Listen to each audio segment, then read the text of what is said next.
Hello, my name is Alaa Sahraoui, and I'm a researcher at l'URM. Today, I'm going to present you my research.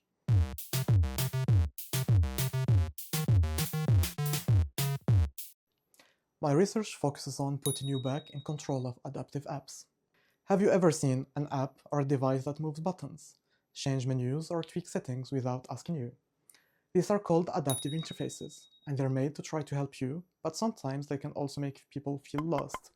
Our idea is simple, is to keep the benefits of adaptations and keep the user in charge. Why does this matter? First, an adaptive UI is an interface that changes based on the context or the behavior of the user. There are two ways this can happen. With adaptability, where you change the interface, for example, you rearrange a toolbar or widget, or with adaptivity, and here the system changes itself, where it can reorder items or change the menus by itself. And the problem occurs when the change happens silently and people lose understanding and control, and that lowers trust in the system. The goal in the research is to make adaptive systems transparent and steerable by the users. And here I come with the idea of an extra UI. So what's an extra UI? An extra UI is an interface, and it's a small control layer that is alongside with a normal app, and it lets you see what is changing and guiding you through these changes, and override them when needed without breaking your main task. One of the core services of an extra UI are the following.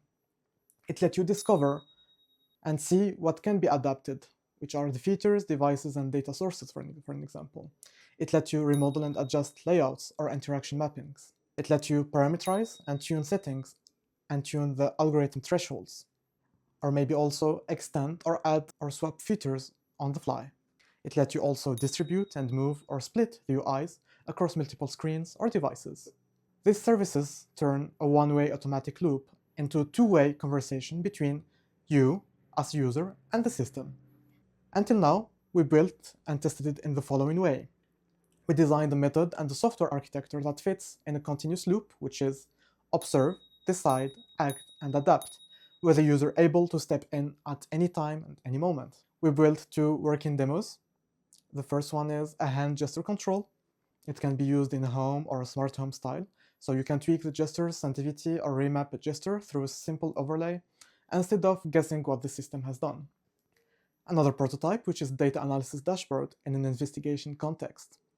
So here, it's a side control panel that lets you adjust how adaptive views can be displayed, and you can see also the patterns with no black box. We have found until now, by doing user studies, that an extra UI can allow the user to have more control and clarity, and can help people understand what changes and why. It also highlights trust in the system and satisfaction. Users felt the system worked with them. And there is also no extra burden. The extra UI did not slow the people in their task, but on the contrary, it helped to improve it. So how does this can help? An extra UI can ship with any adaptive system: phones, smart appliances, cars, or maybe AR and VR apps. It can fit anywhere as long as there is an interface on its own. Designers can use an extra UI as a standard for steering wheel for adaptations. We are turning these ideas into clear design and guidelines to be reusable components so that teams can add extra UIs without heavy rework.